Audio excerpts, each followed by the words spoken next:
Good evening and thanks for joining us for this 13 Plus FastCast. I'm Dan Maries. And I'm Mary Coleman. Let's jump right into some of your news headlines that we are covering this evening. As we've been telling you, from sideshows to street racing, city officials are looking for a way to curb high horsepower antics. 13 News reporter Andres Rendon went to today's city council meeting and has more.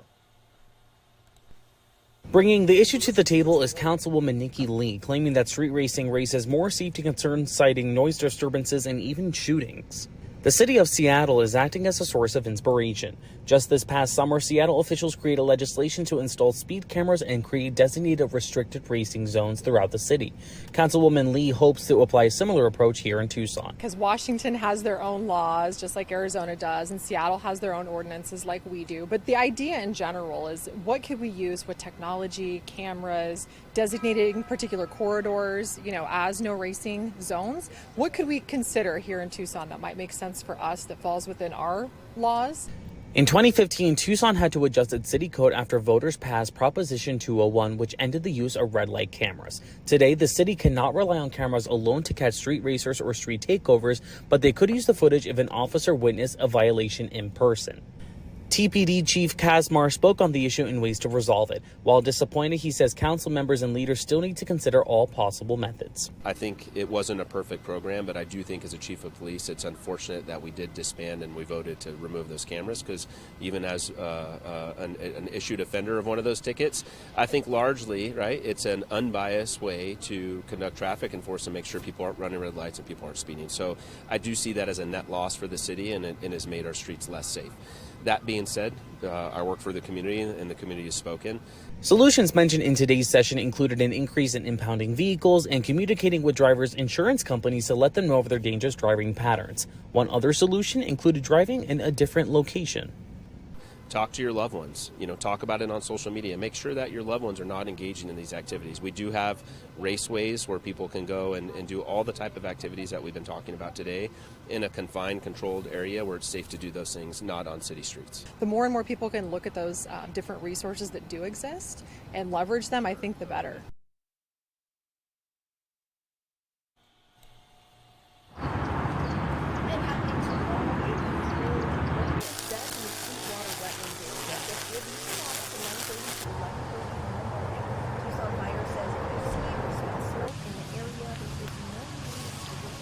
Yeah, the Tucson Water Department says the burn helps keep the mosquito population in check. It also serves as a training exercise for firefighters in the form of wildland fire. The park will be closed through Thursday and will reopen on Friday. And the Pima County Sheriff's Department budget shortfall is getting bigger. Now, an update to county supervisors today said the shortfall that had been as high as $7.1 million was down to about $5.8 million. We're told that is due mostly to a reduction in overtime, although the number of Sheriff's Department vacancies has also increased, so there would be some savings there as well. Sheriff Nano says his department is underfunded. And as the war in Israel continues to rage, thousands of Americans are impacted by the unfolding conflict. Now, Muslim communities say they are concerned about anti-Muslim bias. And as we told you last night, in Illinois, the community is grappling with the loss of a child after he was stabbed to death in what police are calling a hate crime. In the meantime, many Palestinian Americans are awaiting news from their relatives still trapped in Gaza, while others are trying to lend a helping hand to Israelis living amid the conflict. Gloria Pazmino has more. Disturbing new details emerging a day after a 6-year-old Palestinian American boy was laid to rest. The young boy was stabbed to death in what law enforcement says was a hate-motivated attack. Landlord Joseph Zuba was charged with murder and hate crimes after police say he stabbed Waidia Al-Fayoum and seriously injured the boy's mother, Hanan Shaheen. According to court documents, his wife told police Zuba routinely listened to conservative talk radio and had been following the conflict in the Middle East. Prosecutors said he had asked the family to move out of their residence after the conflict started. Apparently, his wife said, because he believed Shaheen would bring her Palestinian friends to harm them. He was less words to his mom. Mom, I'm fine. There is a palpable sense of fear across Palestinian communities. Some are worried about a possible increase in threats and anti-Muslim bias. I need my father to stay alive. I stay up at night, every night, praying and hoping he comes home safely. Palestinians in the U.S. are also awaiting news from their relatives who are trapped in Gaza amid the ongoing conflict. Every day we sit waiting on our phones to see if our friends and our family are alive. Americans are also looking to help Israelis affected by the war. The Jewish National Fund USA is working to raise $10 million in the next month to send aid to people living in Israel. I'm Gloria Pasmino reporting.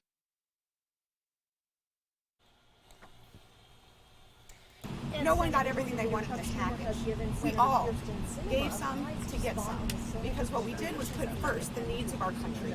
This does represent a historic investment in our country's infrastructure, and it meets the needs of folks who live from Virginia out to Arizona. It invests in green energy. The prize assignment could keep her on their side. Sinema's filling the spot on the committee that was occupied by the late Senator Dianne Feinstein. It could give Sinema something to tout if she decides to run for re-election. Schumer had refused to say if he would back Sinema or Democrat Rudy Gallego to go in back the to the race Hill for and begin Senate earning seat. more support.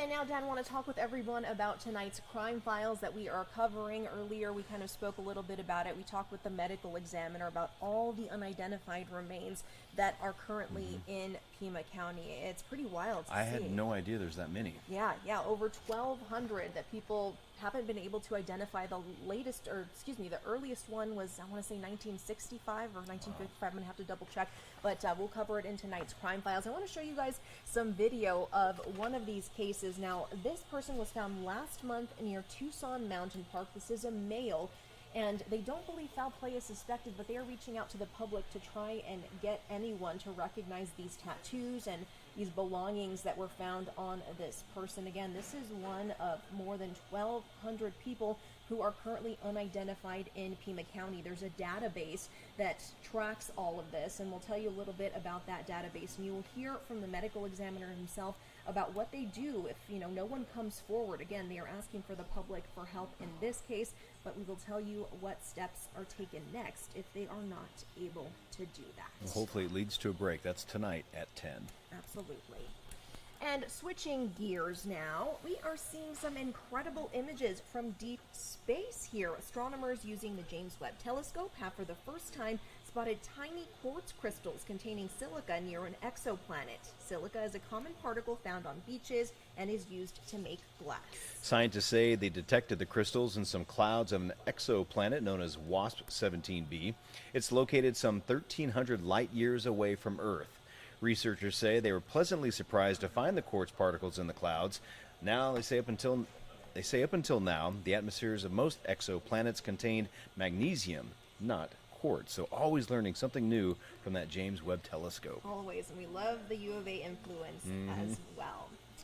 Well, one man in Virginia celebrated his 100th birthday over the weekend. Yeah, he's one of the surviving veterans of World War II and says he intends to stick around quite a bit longer. Amir Massenberg talked to him and his son. Feels pretty good. I'm looking for the next 100.